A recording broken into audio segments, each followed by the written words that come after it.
Hello everybody, welcome back to our second ever video. This is going to be our award predictions for the 2020 MLB season.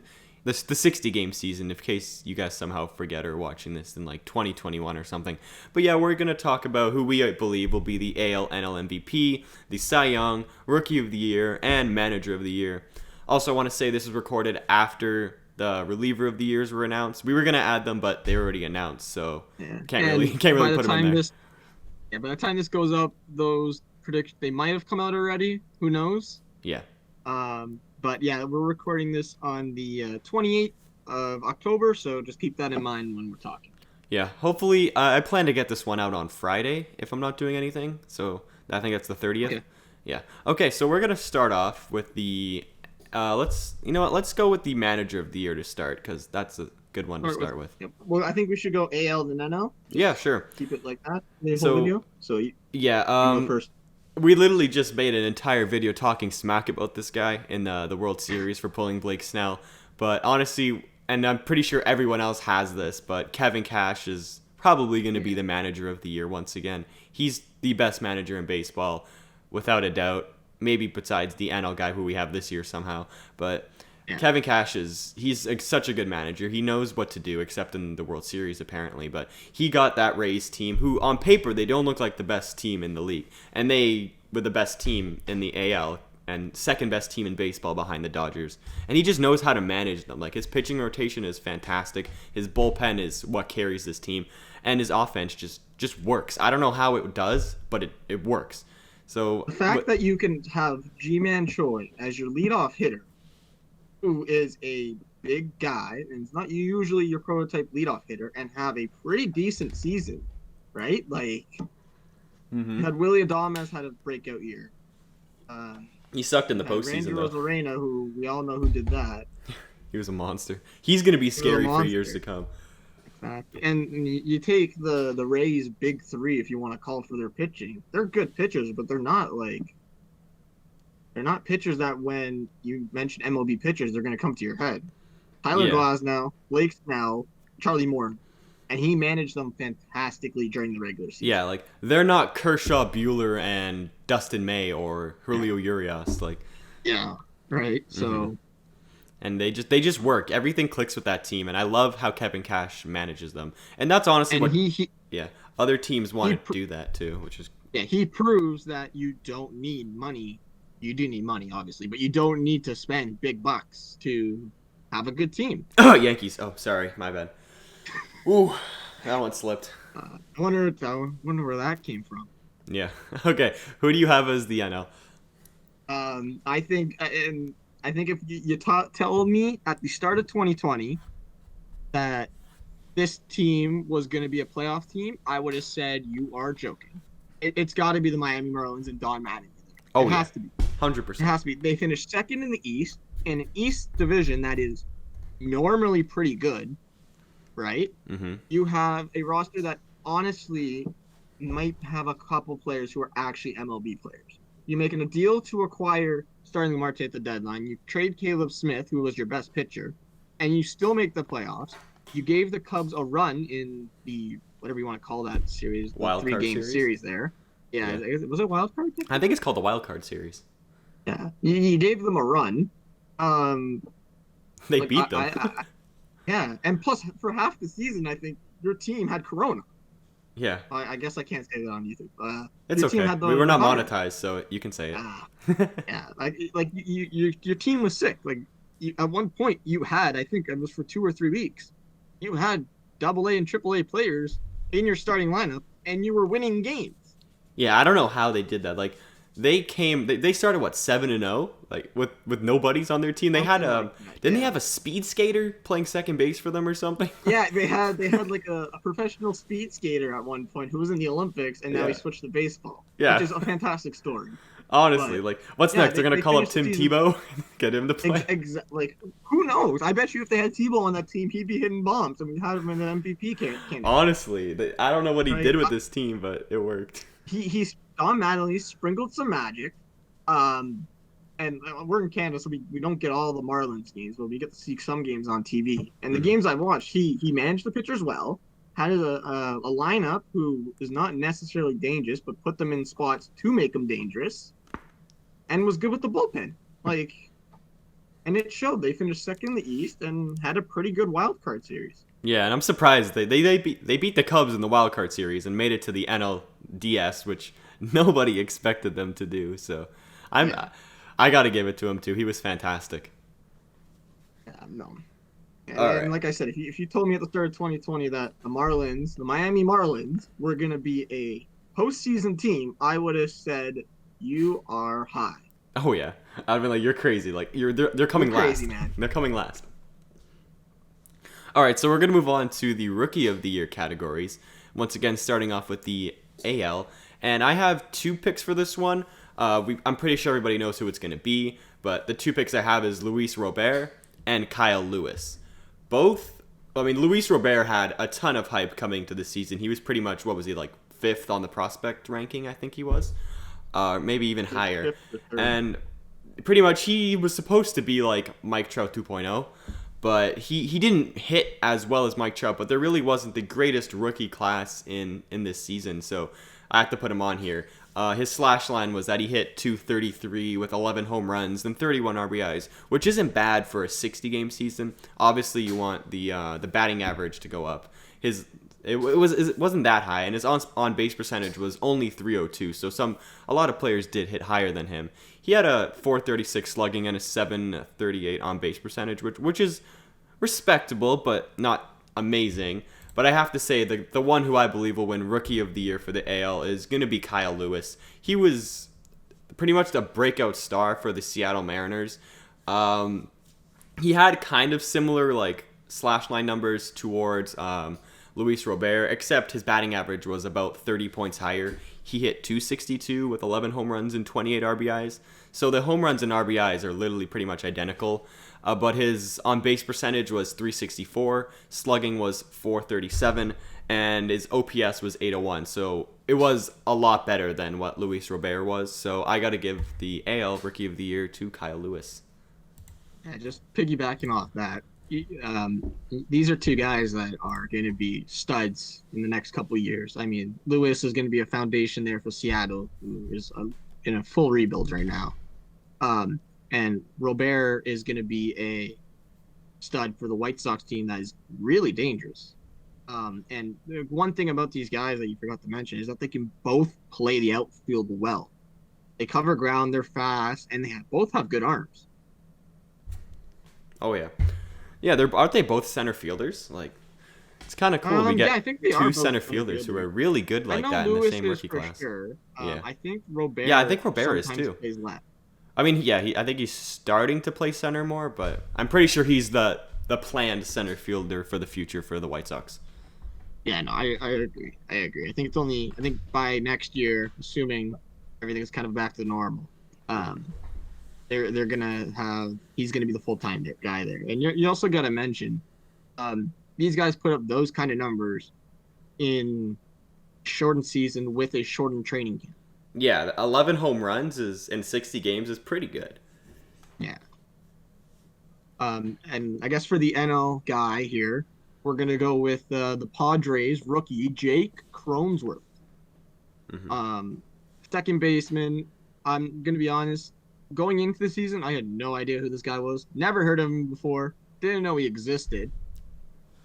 Um, and yeah, he had a fantastic year. I mean, played 54 games, so he didn't play the full 60, which is expected. Hmm. He had a 285 average, 354 on base, 477 slugging, 831 OPS, 49 hits. Didn't hit for a lot of home runs, but he scored 26 runs and had 20 RBIs. He got on base when he needed to, and he got on base for the big boys in San Diego, aka Tatis and Machado. Yeah, I agree. There wasn't really the best rookies that we had in 2020, but he was one of the shining stars so far. So I gotta give it to him as well. Also, I like to say that if Nate Pearson didn't get injured, he probably would have Oh my been on gosh. been You on and the your list Nate for the AL. I love that guy, man. He's so good. Pearson. But if he pitched like he did in the postseason all year, 100% he would have made it. Oh yeah, yeah.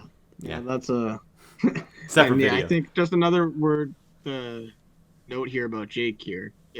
He's gonna be a foundation for the Padres. I mean, second base with Tatis up the middle. It's gonna be a nasty little pair in San Diego for years. Oh yeah. What is their combined age? Well, like their average age is probably like 22 in between both of them. So I mean, Cronenworth is 26, so he's a little bit older. yeah, whatever. Tatis is what, 21. So maybe I think he might be a little older. I think he might be 22 or 23. oh okay. Yeah. Either way, though, that's going to be fun. They also got Machado holding down third base, Hosmer holding down the first base bag. Like, that's a solid infield right there. And San Diego is they're making moves. Mm-hmm. They're making moves there to really help them. Yeah, and also it didn't really help that Dinelson Lamet and Clevenger were out for the playoffs. Yeah, and yeah, they're on the verge of a dynasty there, but Oh, yeah. I think Cronenworth is going to be a big part of that San Diego team for the future. Definitely. All right, we're going to move on to the Cy Young Awards, and for the AL, if you don't think it's Shane Bieber, then I don't know what you're watching. Like, you're probably watching Korean baseball or something. Because Shane Bieber won the Triple Crown for pitching, which I've never once seen in my lifetime.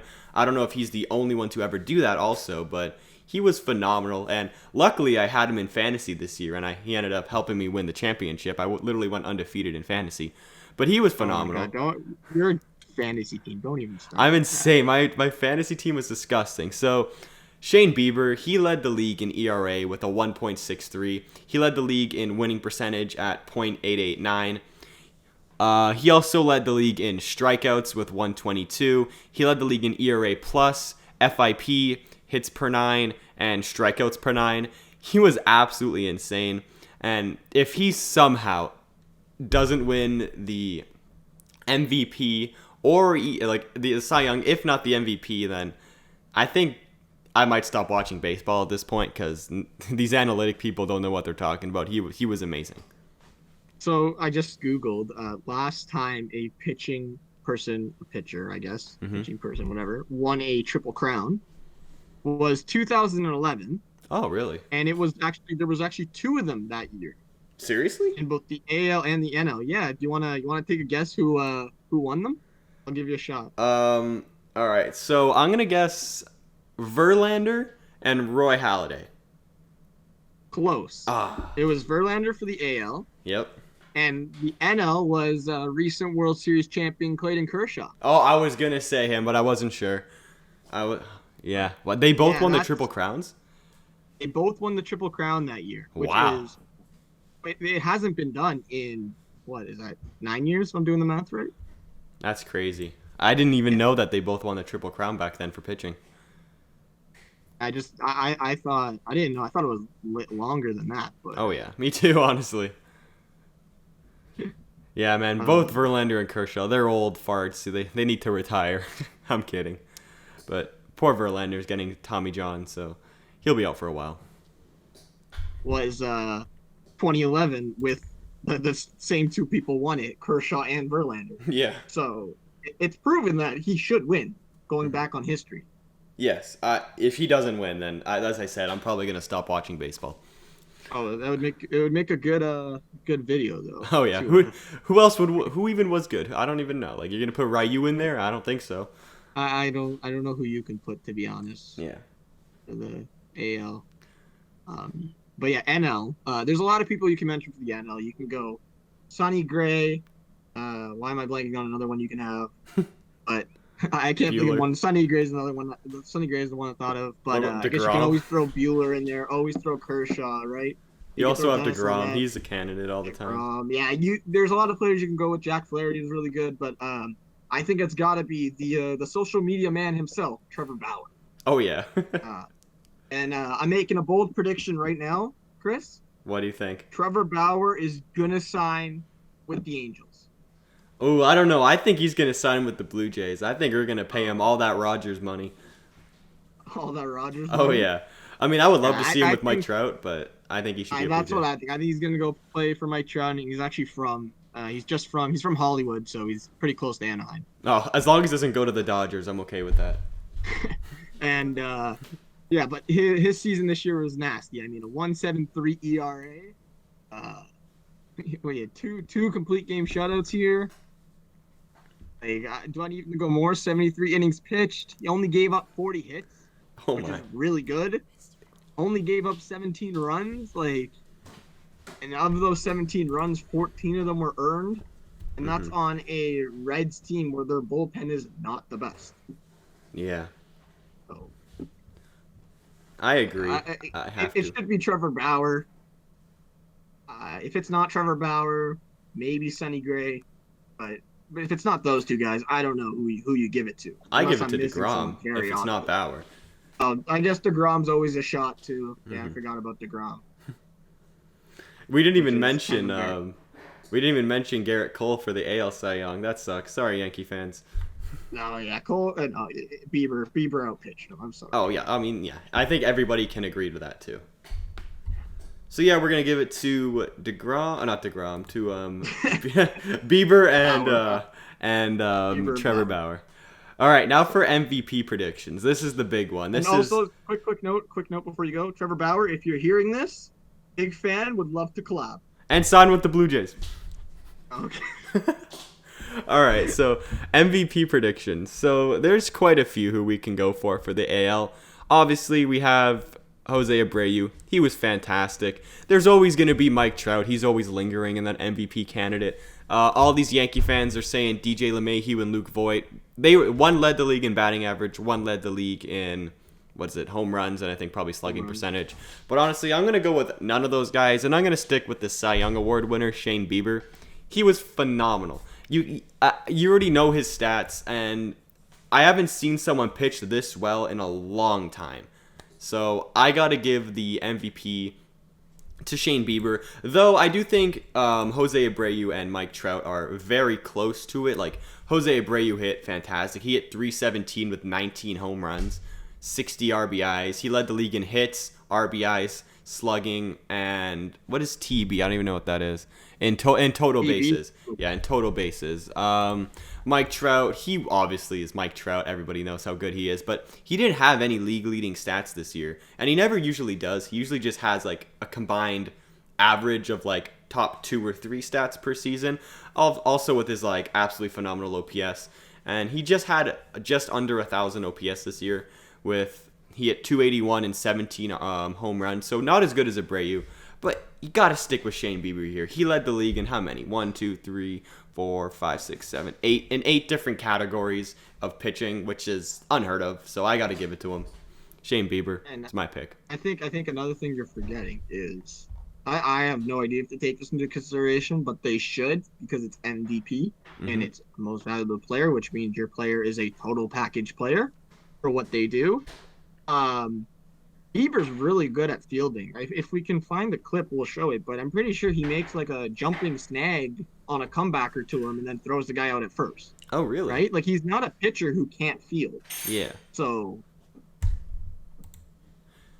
you're right. He should win it, and So you, especially with all those stats you mentioned. oh yeah, I definitely got to think Bieber's got this in the bag. But if not, I got to go with Jose Abreu. He was phenomenal, and he deserves one MVP. He's been so underrated for so long. Exactly. He is really good he is very underrated. Hmm. As for the NL here, there's a lot of guys, 3 guys. I guess we kind of narrowed it down to because the NL is pretty loaded. Let's not lie, they're pretty loaded Oh with yeah, some hitters. it's fantastic. We got Betts, who, I mean, you saw what he did the entire. He's Mookie Betts. I don't have to read out his stats, right? You could always mention Cody Bellinger, right? His batting average sucked though, so I don't know if people would give it to him Yeah, for that. yeah, It's yeah. kind of like Yelich You can as go well. Tatis. You can go Machado. Bryce Harper, like what you want to say, he's a good player, right? Good bounce back year for him too. He had a good bounce back, exactly, right?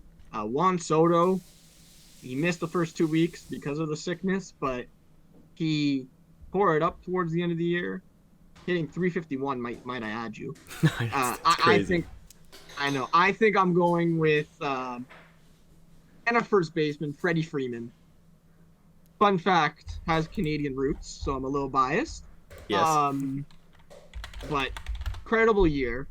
In 214 at bats, he had a 341 average, 13 home runs, 73 hits, walked 45 times, only struck out 37. The fact that he walked more than he struck out in this day and age of baseball is phenomenal. And just think, he was terrible to start the year as well. Like, I had him in fantasy. Exactly. He was brutal the first 2 weeks, and he came back. Exactly. He also led the league in runs, not walks, runs and doubles, which is really good.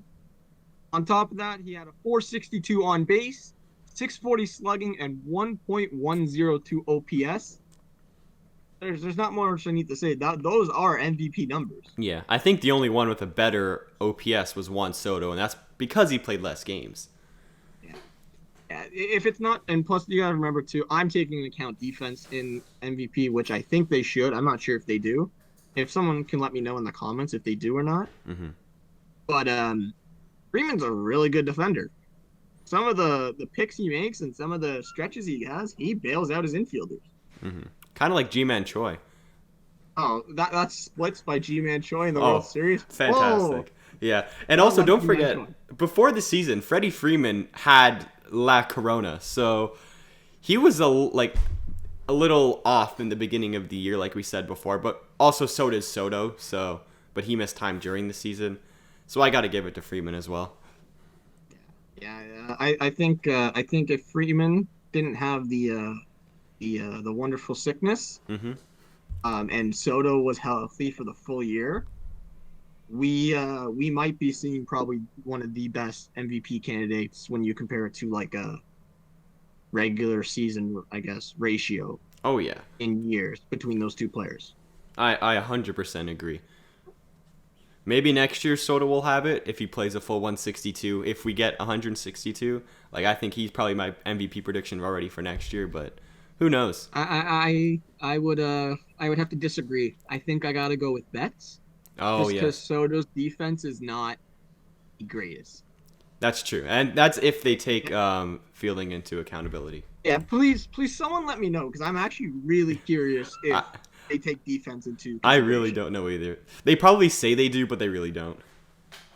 Yeah, like unless the guy hits for like 500 average and like 90 home runs, okay, I don't care if he's a DH. Yeah. Yeah, we got Nelson Cruz, who also could have been an MVP candidate as well, but he kind of just sits on the bench. Nelson Cruz gets better with age. I don't know what he is the ageless wonder. I mean, isn't that Bartolo Colon? Oh, okay, Bartolo Colon. I think he's making a comeback out here. Yeah. That's a separate video where we talk about Bartolo's comeback. Oh yeah, for sure. All right, guys, that is our award predictions. If you like listening to us ramble on about baseball, make sure to hit that like button and subscribe. Also, follow our Instagram account, 450 Dead Center. It's the like we said before, the most underrated Instagram page. I think you can agree with this one, Daniel. Yeah. We post edits every Monday, Wednesday, and Friday. We try to. Mm-hmm. Yeah. Check it out. All right. See you guys.